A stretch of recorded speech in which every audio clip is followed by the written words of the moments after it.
दोस्तों, अगर कोई कहे कि 500 साल पहले इंसानों के सर पर सींग हुआ करते थे या फिर पीछे से एक लंबी सी दुम निकली होती थी, तो हम लोग उस पर हंसेंगे क्योंकि यह मुमकिन नहीं। लेकिन जब हम कबूतर परवरी या कबूतर परवाज़ी की बात करते हैं तो मुग़लों के दौर में चले जाते हैं और फिर शुरू होती है हिंदुस्तान की कबूतर परवाज़ी, और फिर नाम आता है ईरान, इराक़, काबुल और वहाँ की ऊंची उड़ान वाले कबूतरों का, यानी कि हाई फ्लायर कबूतरों का। अब सवाल ये उठता है कि क्या हिंदुस्तान में मुग़लों से पहले कबूतर ही नहीं थे, और अगर थे तो उनका नाम क्यों नहीं है?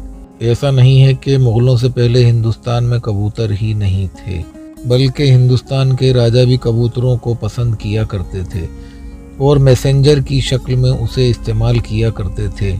वो अलग बात थी कि परवाज़ या उड़ानों का शौक़ उस ज़माने में नहीं हुआ करता था। और दुनिया जब से क़ायम है, बल्कि यूँ कहें कि इंसान जब से दुनिया में है, तभी से कबूतर भी मौजूद हैं। कबूतर हिंदुस्तान में मुग़लों के आने से पहले भी थे और मुग़लों के बाद भी हैं। सवाल ये है कि जब हम हाई फ्लायर कबूतरों की बात करते हैं तो काबुल, ईरान, इराक़ का नाम ज़रूर आता है। जब मैंने इस बात की तह में जाने की कोशिश की तो पता ये चला कि करीब 300 साल तक यहाँ मुग़ल शासन रहा और यह मुग़ल काबुल और ईरान से आए थे, और जब ये हिंदुस्तान आए तो अपनी सारी रिवायतें साथ लाए और वहाँ खेले जाने वाले खेल और तौर तरीक़े भी साथ लाए। और कबूतरबाजी मुग़लों का एक पसंदीदा शौक़ था।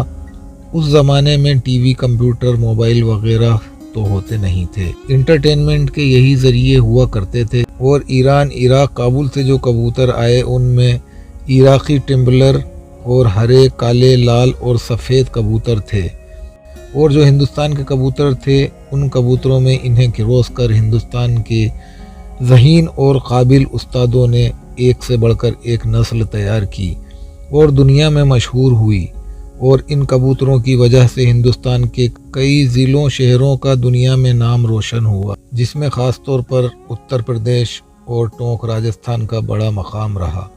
रामपुरी कबूतर, सहारनपुरी कबूतर, देवबंदी कबूतर, शाहजहाँपुरी कबूतर, संभल वाले कलदुमे और टोंक के कलमुहे, बाजरे, कलसरे, सुरखे, जले हुए ठुट वाले, शीशम वाले, हवेली वाले, चटाई वाले, इनके अलावा पूरे हिंदुस्तान के अनगिनत जगहों के नाम आते हैं।